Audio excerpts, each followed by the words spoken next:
close till I get up. Time is barely up.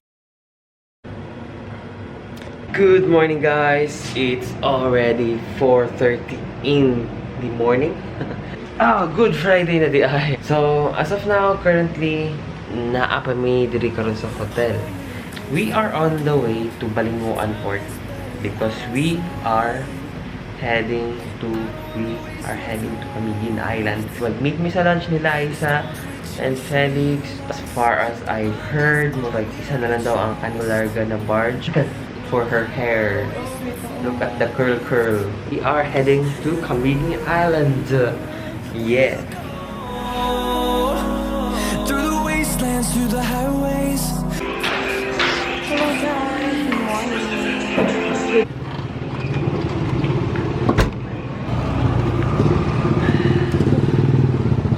Okay, we are packed. On the way to Agora Terminal.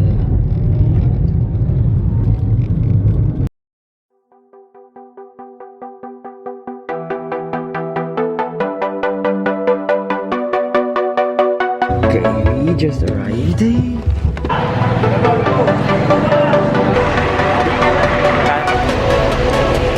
We are currently on the bus now and we are literally sitting on the back seat and dito Isa. So yun guys, we are heading to Balinguan Port now, which is port kung asa nagadak ang barge padulong sa Camiguin Island. Taking this bus ride almost an hour. Tapos dito na siguro yung probably mangitag magkaon.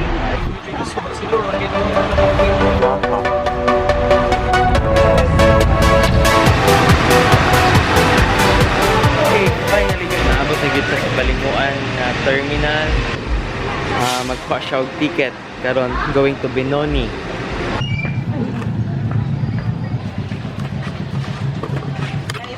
Currently naami karon diri sa Balinguan Port, 9 AM pa, so it's still 8 AM in the morning.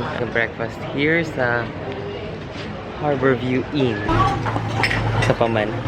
Pat. Dua. Ay, sorry.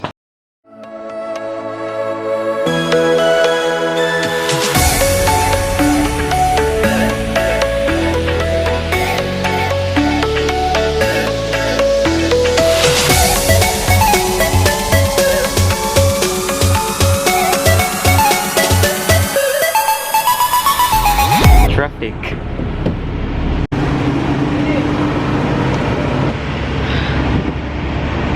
Salamat jud kaayo. Nakasulod ni kasi Max na may permit.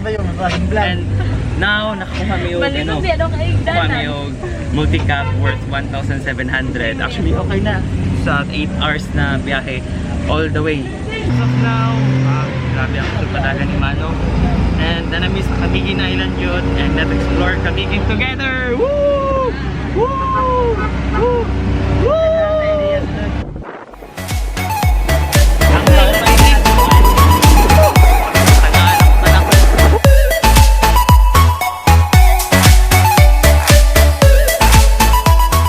Yes, finally successful ang atoang. Ano man biyahe? Alam mo, good afternoon. Successful ang atoang biyahe going to Hello guys. weird experience niyang camera. Sto Nino Cold Spring. Baklay ni. Money. Sto Nino Cold Spring.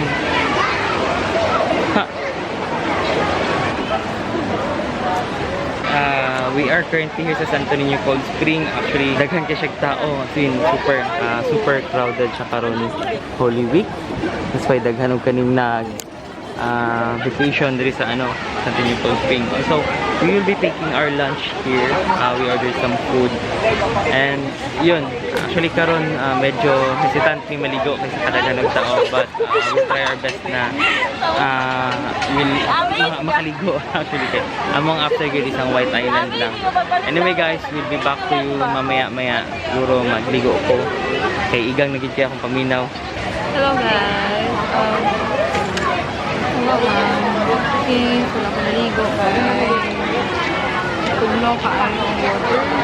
And then, dagang kaayo sa Sunday. Sa iyang salbalida, which is nakaran sila 10 pesos only mo na natag-isa sila duha. Kaya lisudo kayo kung malunod sila. Yan! Our lunch is ready! Mag-lunch sa me. Muna yung among lunch karon. We're now exiting Sto Nino Falls Spring. Probably head to our next destination. And I think next destination would be Mangutanta kay Kuya mamaya. But I think it's Soda. So, yun guys, we'll be back to you because mag-travel na po me going to the Soda. Kung muna ang second na mga spot. But probably muna ang spot. Hi, Husky!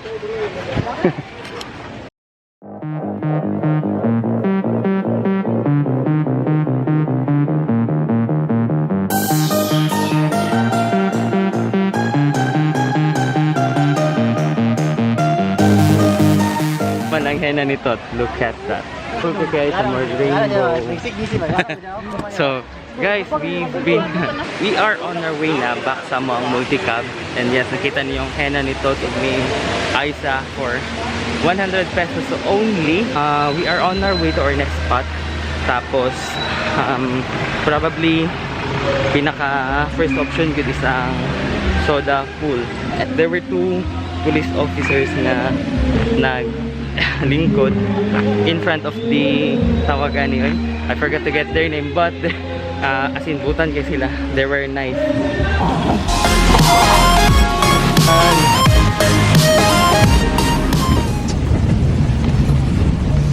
Justus, I was wrong. We are on our way to Tuasan Falls.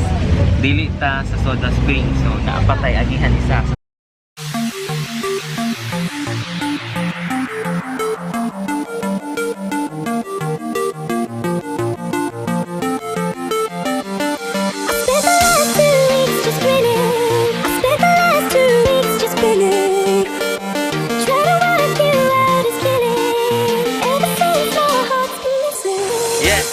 Dili sa Tukalan Falls, sige kaibog ito sa iyahang China.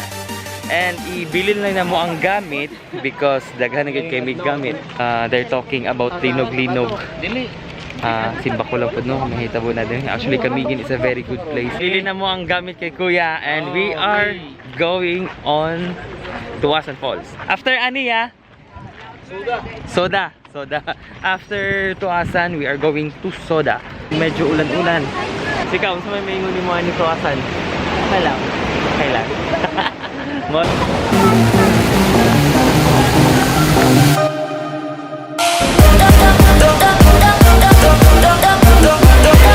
Okay guys, money ang current situation dito sa Tuasan. Kusugid kayo ang sa iyang falls and daghan di siya tao. I think all of the tourist spots diri sa Camiguin is occupied karon due to Holy Week special holiday. So yun lang. Good afternoon usab. So we were not able to ligo-ligo at Tuasan Falls because medyo crowded yun ang area. Actually the falls is very inviting so kaya ang agas, but the thing is medyo overcrowd. I think siya overcrowd. Medyo daghan lang ang crowd karon. So we decided to move into our next destination, which is ang Soda pool. Pag maka-curious. Maka-curious. It's because mo ni ang pool nga naay CO2. Muna ko na ibalan, naay CO2. And rumors say na mura daw siya Sprite o glasa. Gusto na ko siya. Ganun tilawan man po din mo yung giliguan. According sa mga nangaligo, kay mura daw siya Sprite o glasa. So tilawan na to karon. Tilawan.